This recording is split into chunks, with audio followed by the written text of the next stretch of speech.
본문을 보면은 모세와 이스라엘 민족이 하나님의 은혜 가운데 홍해를 건너는 장면입니다. 홍해를 건넌 이후에 하나님의 깊은 사랑에 감사하는 모세의 신앙의 고백이고 감사의 고백입니다. 이스라엘 민족은 홍해뿐만 아니라 홍해를 건너 이후에도 광야를 40년 지냈고 수많은 역경을 만났습니다. 이스라엘 민족처럼 우리도 삶을 살아가다 보면은 원치 않은 광야를 만나고 역경을 만나고 넘어질 때가 얼마나 많이 있는지 모릅니다. 그때 우리가 마음에 담을 것은 고난이란 역경이 우리에게 찾아올 때, 광야 같은 삶의 고통이 나에게 찾아올 때 어떻게 반응할 것인가?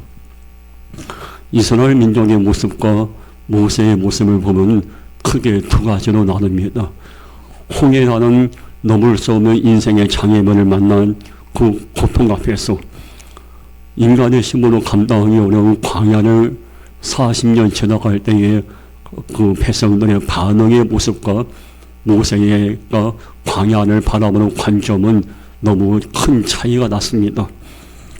이스라엘 민족은 홍해를 만나는 광야길을 가는 어떤 삶의 순간을 만나는 주안이 늘 절망과 낙심도 불평과 원망이었습니다. 그러나 모세는 그 죽을 수밖에 없고 감당하기 어려운 광야와 또 홍해 앞에서도 좌절하지 않고 그 가운데서 역사하시는 하나님을 바라보았고 하나님을 신뢰했습니다. 우리는 삶을 살아가면서 모세와 같은 관점으로 나에게 다가온 인생의 광야와 인생의 홍해를 해결할 것인가? 아니면 이스라엘 민족처럼 원치 않은 고난과 인생의 광풍이 찾아왔다 해서 너무 쉽게 좌절하고 무너질 것인가? 각자 한번 질문을 해보기 바랍니다. 물론 우리에게 찾아온 인생의 광야와 인생의 홍해는 우리 인간의 힘으로 감당할 수 없습니다. 그러나 전능하신 하나님이 도우시고 함께 하신다면 어떤 홍해가 되었든지 어떤 인생의 장애물이 되었든지 우리는 능히 이길 수가 있는 겁니다. 우리는 그리스도인입니다. 그리스도인들은 믿음의 관점으로 바라보고 믿음으로 생각하고 믿음으로 선포하는 자입니다. 세상 사람들은 절망 또 낙심, 불평, 좌절 또 스스로가 이 단어에 매여서 인생을 무너뜨립니다. 그러나 우리 하나님의 사람들은 예수 그리스도의 보혈로 구원받은 하나님의 사람들은 그것이 믿음의 관점으로 내 인생을 해석합니다. 비록 광야를 만나지만은 이 가운데서 하나님께서 무엇인가 깊은 뜻이 계실 거라고 생각하고 바라봅니다. 그리고 내 힘으로 감당하기 어려운 고난을 만났다 해도 반드시 하나님은 나를 도울 거라고 생각합니다. 그리고 전능하신 하나님은 나의 인생 가운데 찾아오셔서 반드시 역전의 드라마를 펼쳐줄 거라고 고백합니다. 믿음의 관점, 믿음의 생각, 믿음의 선포가 인생을 좌우할 수 있다는 것을 기억할 수 있어야 합니다. 홍해를 건넌 이후에 모세는 오늘 출애굽기 15장 1절에서 이렇게 고백합니다. 이때 모세와 이스라엘 자손이 이 노래로 여호와께 노래하니 일렀으되 내가 여호와를 찬송하리니 그는 높고 영원하시며 말과 그 탄자를 바다에 던지셨음이로다. 출애굽기 15장 1절 마지막에 보면 말과 그 탄자를 바다에 던졌다고 하나님 앞에 감사 고백을 하게 됩니다. 말과 그 탄자가 누굽니까? 바로 군대 아니겠습니까? 홍해 앞에 있는 이스라엘 민족을 전멸시키려고 바로 군대가 말을 타고 칼과 창을 들고 무서운 맹수같이 달려오고 있었습니다. 그러나 하나님께서는 출애굽기 15장 1절에서는 그 바로 군대를 다 바다에 던져버리고 다 전멸시키고 홍해라는 극한 상황 속에서도 이스라엘 민족을 구원하셨고 살리셨고 결국 홍해를 건너게 하시고 약속의 땅 가나안까지 들어가게 하셨습니다. 모세와 이스라엘 민족에 있어서 바로 군대는 인생 전체를 무너뜨리는 고통이었고 절망이었고 아픔이었고 상처였습니다. 여러분, 우리는 인생 살아가다 보면은 원치 않은 바로 군대 같은 공격을 받을 때가 많습니다.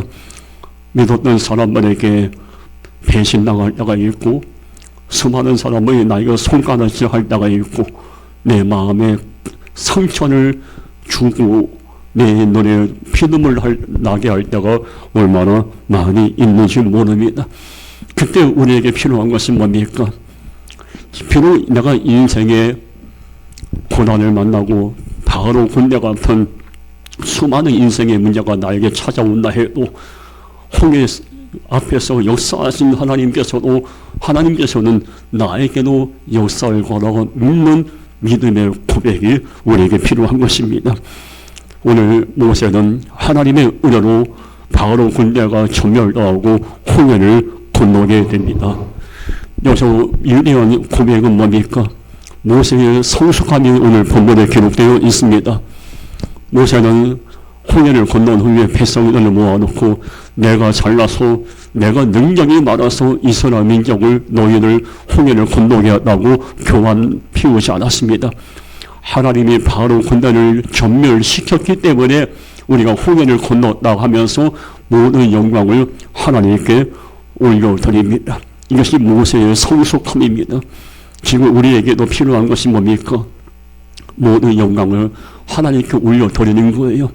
수많은 바로 군대가 찾아왔고 고난이 있었고 넘어질 수밖에 없는 아픔이 있었지만 하나님의 은혜로 넘어가고 해결되고 또 자유함을 얻고 문제에서 해방받고 난 이후에는 하나님의 은혜였다고 고백할 수 있어야 돼요. 내가 잘나서 내가 능력이 많아서 이 자리에 온 게 아니에요. 다 하나님의 은혜입니다. 여기는 저도 잘나서 능력이 있어서 여기서 설교하는 게 아니에요. 하나님의 은혜였기 때문에 홍해 앞에서 바로 군대를 전멸시켰던 하나님의 그 도우심, 하나님의 깊은 사랑이 계셨기 때문에 저와 우리 모두는 지금 이 시간까지 존재할 수 있게 된 것입니다. 교만 피우면 안 돼요. 인생의 고난을 지나고 난 다음에 하나님의 두 손 높이 들고 영광을 돌려 감사할 수 있는 겸손한 마음이 우리에게 필요합니다. 하나님은 우리의 인생의 바로 군대 같은 인생의 장애물을 외면하지 않고 반드시 하나님의 때에 해결하시고 정리하시는 놀라우신 분이십니다. 신비롭게 우리 인생을 인도하시는 살아계신 우리 하나님입니다. 한번 생각해 보겠습니다. 모세와 이스라엘 민족이 홍해에서 하나님이 기적적인 방법으로 바로 군단을 전멸시키는 장면을 보고 어떤 느낌이 들었을까요? 아, 하나님은 너무 위대하시고 너무 놀라우신 분이고 하나님은 우리를 사랑하시는 분임을 깨닫게 되지 않았겠습니까? 맞습니다. 하나님은 우리 인생 가운데 찾아오셔서 놀라운 방법으로 우리의 삶을 인도하시는 거룩하신 하나님이고 홍해라는 절망의 자리를 기쁨의 자리로 바꾸시는 분이고 죽음의 그림자 같은 인생의 역경을 그런 고통의 자리에 있는 이들에게 광명의 빛을 비춰주시는 우리의 아버지 하나님이십니다. 슬픔을 기쁨으로 바꾸시는 분이에요. 시편 30편 11절 말씀에 슬픔이 아니라 춤이 되게 하시며 배옷을 벗기고 기쁨으로 띄우셨나이라고 말씀한 것처럼 하나님은 홍해와 같은 인생길을 살아가는 우리에게 슬픔과 절망 가운데 있는 우리에게 찾아오셔서 슬픔을 기쁨으로 바꾸시는 역전의 드라마를 인도하시는 인생의 감동자 있습니다. 예레미야 31장 13절의 소망의 말씀이 기록되어 있습니다. 그때의 처녀는 춤춤을 즐거워하겠고 청년과 노인은 함께 즐거워하리니 내가 그들의 슬픔을 돌려서 즐겁게 하며 그들을 위로하여 그들의 근심으로부터 기쁨을 얻게 할 것입니다. 예레미야 31장 13절 말씀에서는 하나님은 처녀와 청년들에게 춤추게 할 것이며 또 즐거움을 줄 거라고 말씀합니다. 이스라엘 민족이 절망 가운데 있을 때 슬픔을 돌려서 즐겁게 할 것이며 그들의 아픔을 위로하고 오는 맞을 것이며 기쁨을 회복시켜 줄 거라고 예레미야 31장 13절에서 약속하고 계십니다. 우리가 인생 살다 보면 홍해 같은 인생의 문제를 만날 때 예레미야 31장 13절 말씀을 마음에 붙들고 이 은혜가 내게로 임할 거라고 믿고 기다릴 수 있어야 합니다. 오늘 출애굽기 15장 10절에 이런 말씀이 또 기록되어 있습니다. 주께서 바람을 일으키심에 바다가 그들을 덮으니 그들이 거센 물에 납같이 잠겼나이다. 홍해 앞에서 이스라엘 민족은 앞으로 나갈 수 없고 뒤로 물러설 수 없었습니다. 이때 하나님은 강한 바람을 일으켰어요. 강한 바람이 일으켜서 바로 군대를 전멸시키고 또 홍해를 가르쳤습니다.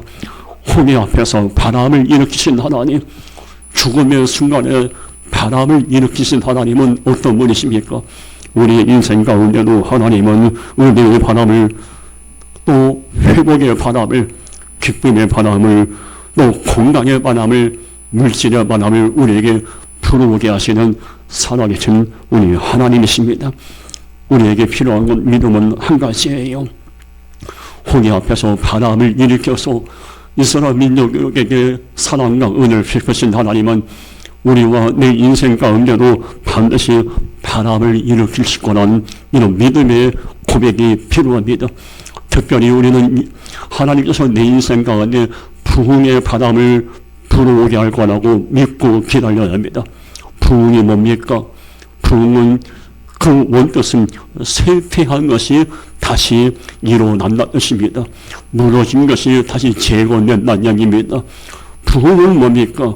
고개를 숙였던 인생이 말씀의 감격을 잃어버린 인생이 말씀의 감격을 회복하는 것이 부흥입니다.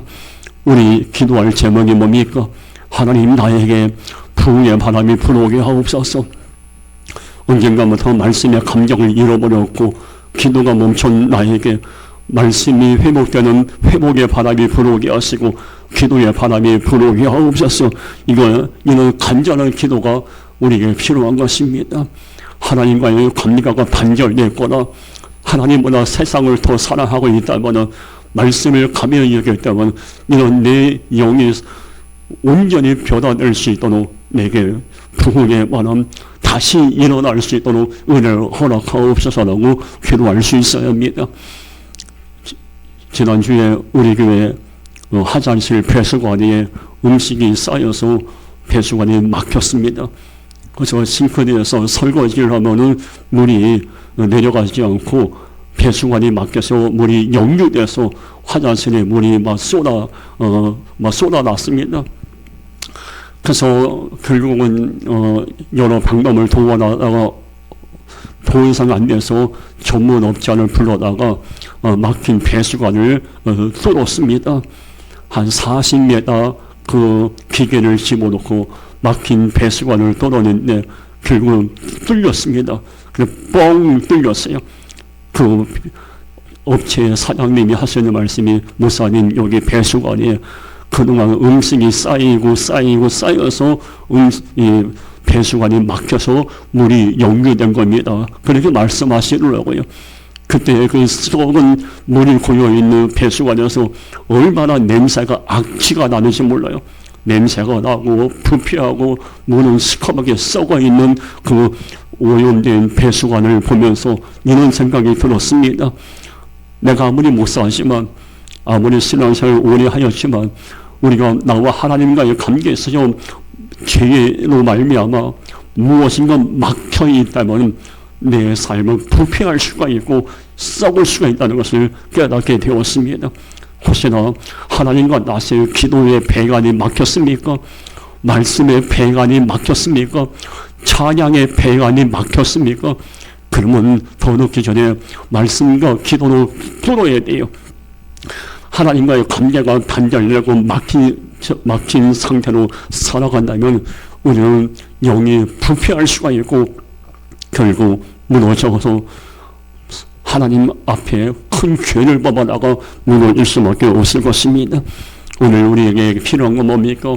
홍해 앞에서 홍해 앞에서 바람을 일으키시다 하나님께서도 내게 회개의 바람, 부흥의 바람이 불게 하시고 내 삶이 내 영에 회복시켜 주옵소서 기도할 수 있어야 합니다. 홍해를 건넌 모세는 출애굽 15장 11절에서 이렇게 고백합니다. 여호와여, 신중에 주와 같은 자 누구이까? 주와 같이 거룩함으로 영광스러워하며 찬송할 만한 의염이 있으며 귀한 일을 행하는 자가 누구이니까? 출애굽 15장 11절 마지막에 귀한 일을 행하는 자가 누구입니까? 하나님은 홍해 앞에서 귀한 방법으로 홍해를 가르쳤다고 하나님을 찬양한 겁니다. 모세가 선포한 것처럼 우리 하나님은 기이한 방법으로 인생의 막힘을 여시는 분입니다. 욥기서 5장 9절 말씀에 하나님은 헤아릴 수 없이 큰 일을 행하시며 기이한 일을 셀 수 없이 행하시나니 말씀하고 있습니다. 하나님은 귀하게 우리의 삶을 인도하시는 우리 아버지입니다. 인간의 생명을 뛰어넘어서 내 계산을 뛰어넘어서 귀한 방법으로 너무 신비로운 방법으로 우리의 매임을 푸시고 우리의 막힘을 열어주시고 무너진 인생을 다시 일어나게 하시는 분이 바로 우리 하나님 한 분이십니다. 그러게 홍해 앞에서 기이한 방법으로 역사하신 하나님께서는 여러분과 나와 우리 한국교회와 이 민족 위에 동일한 은혜를 베풀어 줄 거라고 믿고 사모하며 그때를 기다릴 수 있어야 합니다. 하나님은 기이하게 역사하시는 분이에요. 여호수아 3장 5절 말씀에도 여호수아가 또 백성에게 이르되 너희는 자신을 성결하게 하라. 여호와께서 내일 너희 가운데서 귀한 일들을 행하시리라. 여호수아도 여리고성을 무너뜨리기 전에 지금 인간의 방법으로 여리고성을 함락시킬 방법은 없지만 하나님의 기이한 방법으로 우리가 생각하지 못한 방법으로 역사할 거라고 믿고 고백했습니다. 믿고 고백한 자로 하나님이 기이하게 여리고성을 무너뜨렸습니다. 우리 앞에 얼마나 많은 여리고성이 있습니까? 내 힘으로 해결할 수 없는 인생의 장벽이 얼마나 많습니까? 인생의 골리앗이 있고 질병이 찾아오고 수많은 인생의 광풍이 우리에게 얼마나 많이 찾아옵니까? 그때에 내 생각을 내려놓고 낙심, 절망을 내려놓고 하나님께서 기이하게 역사를 믿고 기도의 자리에서 옷베릴 수 있어야 합니다. 목사님 마지막 출애굽 15장 13절에서 위대한 믿음의 고백을 합니다. 출애굽 15장 13절 말씀에 주의 인자하심으로 주께서 구속하신 백성을 인도하시되 주의 힘으로 그들을 주의 거룩한 처소에 들어가게 하셨나이다. 주의 거룩한 처소에 들어가게 하시나이다. 하나님은 약속한 대로 애굽에서 백성들을 끄집어내시고 홍해를 건너게 하시고 광야 40년을 지나게 하시고 결국 약속하신 거룩한 처소 가나안에 들어가게 하셨습니다. 하나님은 거룩한 처소에 반드시 들어가게 하시는 우리 하나님, 우리 아버지 하나님이십니다. 절망의 자리에서, 죽음의 자리에서 허덕이는 우리를 외면하지 않고 놀라운 방법으로 반드시 약속의 땅, 약속하신 거룩한 처소에 우리를 들어가서 새로운 인생을 시작할 수 있도록 은혜를 베푸시는 하나님이십니다. 여러분, 하나님께서는 이스라엘 민족뿐만 아니라 우리에게도 약속의 땅 가나안 같은 은혜를 허락하시고 또 이스라엘 민족이 가나안에 들어가서 새로운 인생을 시작할 수 있도록 은혜를 베푸신 것처럼 우리에게도 그런 은혜를 베푸시는 분이에요. 무너진 인생에 다시 인생의 설계도를 그리게 할 수 있도록 기회를 주시는 분이고, 다시 우리의 삶이 회복되어서 하나님께 영광 돌리고 많은 사람들에게 하나님의 살아계심을 증거하는 귀한 삶을 살 수 있는 기회를 주시는 분입니다. 하나님은 이스라엘 민족이 애굽의 모든 삶을 다 정리하고 가나안에 들어가서 거룩한 소속 가나안에 들어가서 하나님의 백성답게 살기를 원하셨던 겁니다. 그래서 그 거룩한 소속 가나안에 들어가게 하신 겁니다. 하나님은 우리에게도 동일한 마음을 갖고 계십니다. 하나님은 우리에게 약속의 때, 축복의 때를 예비해 놓으시고 하나님은 그 약속을 누릴 수 있는 모든 것을 다 예비해 놓으셨어요. 모양이 다를 뿐 우리에게도 가나안의 축복을 하나님은 다 예비해 놓으셨어요. 이스라엘 민족이 가나안에 들어가서 평안과 기쁨을 누리듯이 우리도 그 은혜를 누리길 원하시는 분입니다. 중요한 것은 하나님은 이스라엘 민족이 가나안에 들어가기 전에 광야 40년 동안에 이 마음에 자리 잡고 있는 모든 악을 정리하기 원하셨고, 쓴뿌리를 내려놓기 원했고, 우상 숭배, 애굽의 생활에서 저겼던 악한 관습, 인간적인 생각을 광야 40년 동안 다 내려놓고 거룩한 소속 가나안에 들어가길 원했던 겁니다. 여러분, 우리에게도 약속의 때가, 축복의 때가 예비되어 있습니다. 그 축복과 그 은혜가 내게 임하기 전까지 우리가 해야 될 것이 무엇인지 아십니까? 아직까지 자리 잡고 있는 내 마음에 자리 잡고 있는 정욕을 정리하는 겁니다. 인간적인 생각을 내려놓는 겁니다. 십자가 앞에 나를 못 박고 더 정결한 모습으로 거듭나는 겁니다. 신선한 모습으로 거듭나야 하고, 더 말씀을 붙잡고 하나님의 자녀답게 살지 못한 나를 보고 눈물로 회개하며 하나님 앞에 올바로 설 수 있어야 합니다. 거룩한 소속, 약속의 땅에 들어가는 것도 중요하지만 그 땅에 들어가기 전까지 하나님 앞에 올바로 서 있는 것도 더 중요합니다. 우리에게는 한 가지 믿음이 필요합니다. 하나님은 나도 우리 모두도 약속의 땅 가나안에 들어가게 하실 것이다. 이 믿음을 품으시고 그 약속의 땅에 들어가기 전까지 내가 하나님 앞에 어떤 모습으로 서야 할 것인가 각자 질문해 보기 바라겠습니다. 기도하겠습니다. 거룩하신 하나님 어머니, 이스라엘 민족이 약속의 땅 가나안에 들어가기 전까지 정리하지 못했던 악한 것들이 얼마나 많이 있었는지 모릅니다. 백성들이 어리석음을 우리가 반복하지 않게 하시고 우리는 약속의 땅 가나안에 들어가기 전까지 하나님 앞에 더 올바로 설 수 있도록 은혜를 베풀어 주옵소서. 예수님의 이름으로 기도하옵나이다. 아멘.